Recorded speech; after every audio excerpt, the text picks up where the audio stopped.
क्या गवर्नमेंट ने जो अपना प्रॉमिस किया था कि वो इमिग्रेशन को फास्ट करेंगे, क्या वो ये कर पा रहे हैं?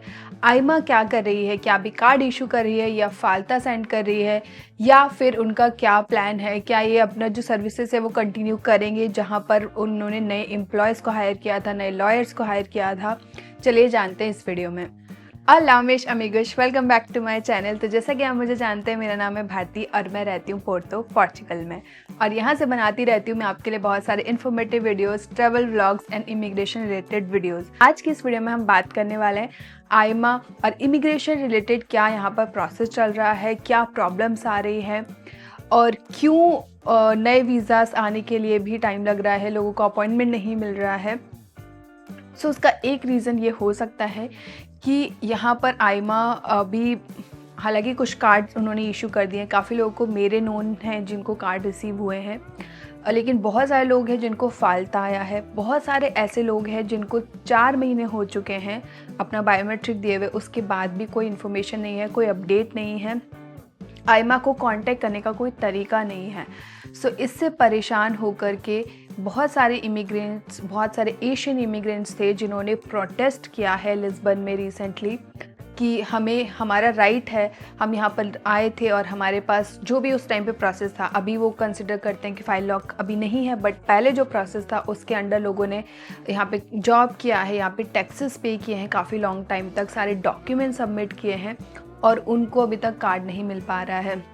सो इससे रिलेटेड कि उन्होंने प्रोटेस्ट किया है कि हमारी भी फैमिली है, हमारे भी राइट्स हैं, हमें रेजिडेंस परमिट मिलना चाहिए और उसमें इतना डिले नहीं होना चाहिए। और सिर्फ इमिग्रेंट्स ही नहीं, हालांकि लॉयर्स ने भी प्रोटेस्ट किया है, क्योंकि लॉयर जब किसी का केस लेते हैं तो उनकी रिस्पॉन्सिबिलिटी बनती है कि वो आइमा से रिस्पॉन्ड लें, आइमा से कम्युनिकेट करें इमिग्रेंट के बिहाफ पर और उनको एक जो लीगली जो प्रोसेस है उसके अंडर अपना कार्ड दिलवाएं।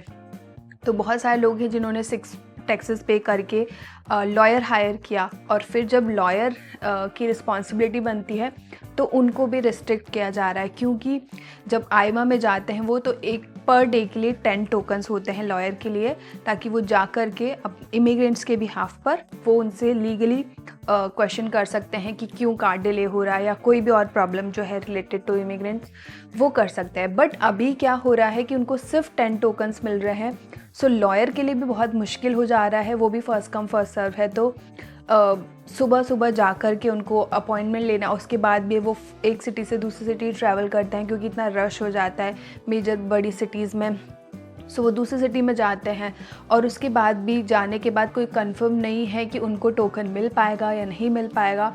सो इस वजह से लॉयर्स भी सफ़र कर रहे हैं क्योंकि उनको आगे रिस्पॉन्ड करना होता है। अब जब कोई इमिग्रेंट उनको पे करता है तो उनको लगता है कि हमने पे किया है तो हमें वो सर्विस चाहिए, लेकिन लॉयर का भी ये प्रॉब्लम आ रहा है। तो इस वजह से उन्होंने भी प्रोटेस्ट किया है आइमा में कि आप ऐसे नहीं कर सकते कि आपने एक तो ईमेल में कोई रिस्पॉन्ड नहीं करते हैं, आप जब भी आइमा को ईमेल सेंड करो तो हमारे पास बैक आ जाता है कि उनका इनबॉक्स फुल है, और कोई कॉल पे तो उनको कम्युनिकेट करना बहुत ज़्यादा मुश्किल है। सो अब एक जाकर के पर्सनली ही एक ऑप्शन बनता है और उसमें भी उन्होंने एक लिमिटेशन लगा दिया है। सो ये सारे प्रॉब्लम्स की वजह से बहुत सारे इमिग्रेंट्स ने प्रोटेस्ट किया है और काफ़ी सारे लोग सफ़र कर रहे हैं, वेट कर रहे हैं अपने कार्ड का या कुछ रिस्पांस का। बहुत सारे लोग कहते हैं कि अगर फालता ही आना है, कुछ मिसिंग डॉक्यूमेंट ही है तो वो भी दे दो, एटलीस्ट हम बैठे ना रहें, हम कुछ ना कुछ प्रोसेस करें, हमें पता हो कि कुछ हमारे जो डॉक्यूमेंट सबमिट हुए हैं उस पर कुछ काम हो रहा है।